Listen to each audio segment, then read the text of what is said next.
Welcome to Marvel Source. I'm Bifna, and this is part 2 of our look into the Eternals. Last episode, we looked at some of the different types of life forms living on the planet Earth, which is humans, Eternals, and Deviants, and we got a little backstory in the origins of all three. Before we get into it, I want to thank everyone who's subscribed so far to the channel. It really means a lot to me, and it's really making this all worth it, seeing how much people are liking this content I'm putting out. Thank you for supporting. Now let's jump right into it. Where we last left off, we were in the Chamber of the Gods with Ike, Margot, and Dr. Damien, along with the Deviant Crow, as they were in combat trying to stop the coming of the Celestials. At the end of that issue, we'd seen a beam of light coming out of the ship that had arrived at Earth and firing down to the surface as if to charge something. And this is what we're seeing on this first panel here, that close-up of the beam landing in on the Earth's surface, looking like it's powering some sort of circuitry on the ground with these lines going from mountainside to mountainside. You see some of those ancient hieroglyphics that we see from the temple earlier in the previous episode, and this looks like some sort of being is coming out of the ground here, panning out to the ship, slowly lowering down to Earth, still using those beams of cosmic energy. In the last episode, we talked about how those black dots around the energy signifies like a cosmic energy, something not of Earth, not the typical eldritch magic you see with Doctor Strange and people like the Eternals, but something from space usually, or interdimensional. The Eternal, Ikaris, Margot, and Dr. Damien are just shocked with what they're seeing right now. They can't believe this god-level ship that's right in front of them, whereas Crow, the Deviant, is more hesitant to what's going on. He knows the Celestials have come before and they've only left destruction in their wake.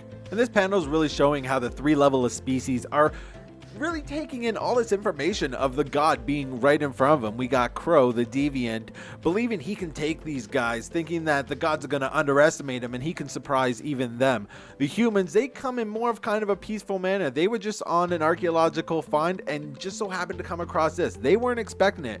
Whereas Ike, the Eternal, is pretty much prepared for this. They've been waiting for this arrival for thousands of years. As if riled up by what Ikaris said, Crow moves forward and starts yelling at this ship in such anger. He's ready for it. He's talking about how the Deviants will take them down and get them off this planet. Ikaris is pointing out that these guys, the Deviants, have gotten to arguments or a conflict with the Celestials before and lost.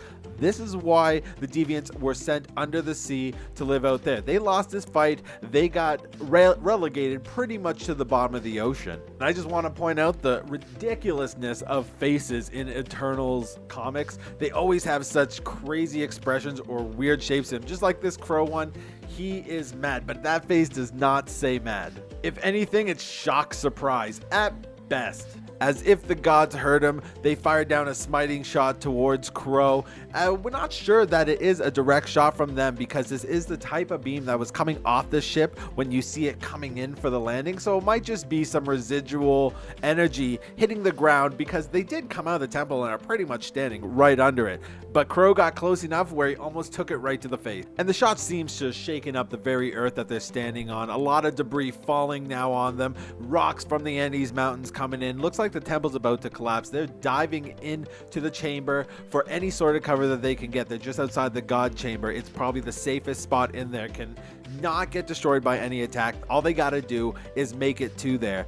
Ikaris, though, is kind of confused. He's like, why are the gods doing this to us? What's with this wrath? Margot begs with Ikaris to help them. He is an Eternal, so pretty much godlike himself. He's invincible. He has a few powers, but he can't talk to these guys. He doesn't have the ability to talk to Celestials or these godly beings. There was only one Eternal that could do that, and that was Ajak. But in this, they call him Tecumotsin, Lord of Flight, which was an Inca name he probably got from hanging around with the indigenous people at the time they roamed this area. But according to Ikaris, he's vanished the same time as the Incas. They make it to the God Chamber just in time. Crow meets up with the rest of his crew that's in there because he came with a little bit of a squad to stop Ikaris. Crow really likes to emphasize in this chat that Ikaris is not going to die. He says again, you're an Eternal, you can't die. You'll probably be buried under the rock though for a long time, and you know, that's kind of boring. But it's too late. Crow and his men are not getting out of there. They're all stuck in this tomb together. Crow's trying to make that connection of the Incas believed in these gods. They vanished. Your friend Tecumseh, he vanished because he believed in the gods. Now we're here witnessing this too. We're gonna vanish as well. But the comic fakes us out, and Crow gets away anyways with his crew in his submarine with all this debris of the statues falling down around them. But what I really like about this panel is the little blurb at the bottom right where it gives you a kind of exposition on what's going on, especially when it says Crow and his group leave in the undersea vessel. They will never return to this place again without fear of danger, for the chamber of the original purpose is destined to be fulfilled. And that's because so far we have not known what the chamber of the gods were for, what they're doing here. They just kind of are around, but the comic does get into this eventually, and Ikaris kind of gives us a little exposition on this as well. Now that Crow's gone, Margot and Dr. Damien are left wondering what his deal was. Dr. Damien, being the kind of archaeologist he is, kind of puts up 2 and 2 together, where he says that the deviants were part of their legends like demons and devils, which makes sense as we have a lot of like unexplained monsters throughout our history. Who's to say that they aren't the deviants? The Eternals and the Celestials end up just letting the Deviants do their own thing for the longest time. The Deviants ended up swarming across the entire planet, making huge cities and advancing technology faster than any other race, to the point where they had airplanes and a navy before anyone else. Like Vikings were still in wooden ships while getting bombarded by a plane. And because of this superiority, the Deviants were pretty much the dominant race for the longest time, where the humans were their slave and their pets. One day, the Celestial ship showed up, and the Deviants, drunk on their power, fired their strongest weapons at the ship and failed.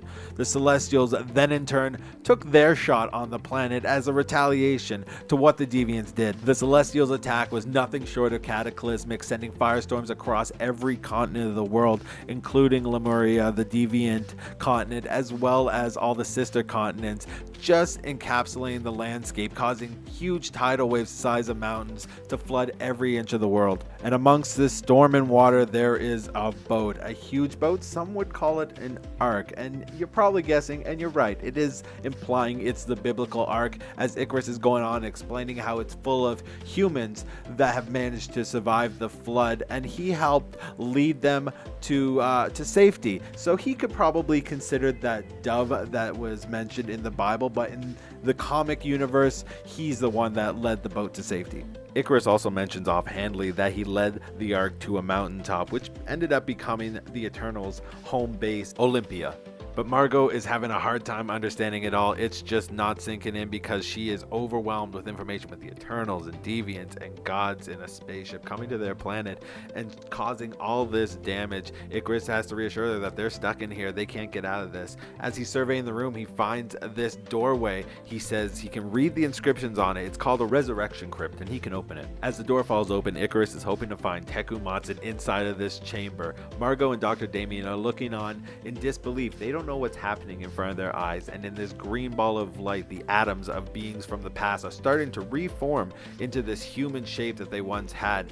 And as the process finishes, Margot and Dr. Damien can't believe what they've seen. They've just witnessed the impossible. Out of the chamber come the Incan priests, as well as some of the missing Incan from the past. They are delighted to be awake because they know that there's stuff to be done. They were stowed away for a purpose. But I really love the armor he comes out in, that purple cloth as well as the gold. Almost looks like scales on his arms and legs, but it's really that Incan feel from the time he has been stowed away, with that gold helmet that looks like a fish head to me. You have the fin up top, that fin in the back. It looks like he's trying to squeeze his way out of a fish's mouth. And this guy also seems to recognize Ikaris as if they've been old friends for so long. This could only mean that this guy's an Eternal. But Tecumseh was just the name that the Incans gave this guy. It's actually Ajak, one of Ikaris' longest friends. Ajax is going to be played by Selma Hayek in the movie, so a little bit of a gender swap there, but they are still good friends in the movie as well. Margot and Dr. Damien are in the background like, oh, more Eternals? Like they haven't been on the same page half this series. And it's all really just cluing into Ikaris like, oh, you were the guy that was here with the Incas, so you were their priest, and you were the one that was able to talk to Celestials at the time. That's why they trust you. Mel, it's all making sense now. Ajak is a man with a mission, and he came with a crew of what I can only assume is other Eternals. It's never confirmed or denied in this issue, but I would assume if they lasted as long as Ajax, they would have to have that same long-lasting life ability to them. But this is also the first time that we kind of get a confirmation that it's the Celestials in this issue too. The crew knows what to do though, because they open up this room that was previously hidden to Margot, Dr. Damien, and Ikaris when they first got in here, and it opens up to this giant control room with all the consoles set up for these Eternals to work at them perfectly, almost like a ground crew, like Dr. Damien referenced them as, for an airport where they're trying to signal in the plane because that Celestial ship is still outside. And similar to what Ajax is going to be in the movie, they're going to be like the speaker for the Celestials, the only one of the Eternals that can communicate with the Celestials on a word-to-word basis, not just signals and grunts. In this issue, he's kind of using his powers to communicate with the Celestials to guide them into the planet and get ready to land. Ajax calling up, "Hail to the celestial hosts and those who lead them. We, the reflection of your image, await the meaning of your new mission." Reflection of your image is a good callback to the fact that the Celestials made the Eternals, the humans, and the Deviants. And as for the mission, Eternals in the comics have a mission to the Celestials. They're the servants of the Celestials. If the Celestials are getting attacked, Eternals will get this uncontrollable feeling to defend the Celestials because they are at their will and mercy because the Celestials program them that way. A voice rings back through their system, "When the first of us appears to you, faithful one, look well upon this visage and know the meaning of your mission." So that's the Celestials talking back to them, replying to the call out. Ajax in such formal manner is like, "Yeah guys, you're clear for landing. Welcome great Celestials and descend among us." And Ajax barking orders to his crew to get that ceremonial pylon out of the ground for the Celestials to land on. And I want to take a minute to consider the sheer size of this pylon, as well as the size of the Celestials. You can see the feet coming down onto this pylon. And in the Guardians of the Galaxy movie, they showed a quick glimpse of the Celestials. And if you can imagine the sheer size of that landing on the pylon, that pylon must be extravagantly huge. Landing on this pylon, it's Arishem, leader of the fourth host. This is one of the Celestials that we actually see in the Eternals trailer. In the trailer, he has the 6 eyes, but here he kind of has the sideways slit like a grill. And that 6-eyed Celestial is the same one we see in the Guardians of the Galaxy movie that was harboring the Power Stone at one point. I hope in the Eternals movie that they touch on that a little bit, what happened with the Guardians of the Galaxy and why the Celestial had the Power Stone. And I just want to point out this yellow box talking about the Celestials being here for 50 Earth years. They returned to judge the Earth for what they created with the Deviants, the Eternals, and the humans, if they're worthy to keep ruling this planet.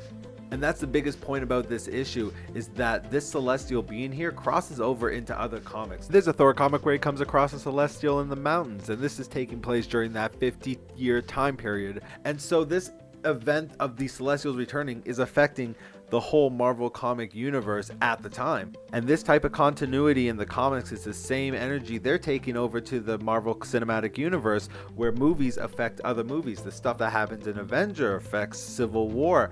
And you can tell that Marvel's taking that step to make the movies almost feel like you're watching a visual comic of these heroes. And little details like that are the reason why I love Marvel. And that's it for issue 2 of the Eternals. After the first and the second one, we kind of get this good taste of this re-emergence of the Eternals into the world that they've been gone from for so long, including Ikaris and Ajax. And I feel like that's what's going to be touched on in the Marvel movie, of the Eternals just coming out of their hiding and really emerging back into the world of these superheroes. And hey guys, don't forget to hit the subscribe button as well as the notification bell so you know when I'm putting these videos out. All your support has been great so far, and I'm really enjoying putting out this content for you. Thanks for watching.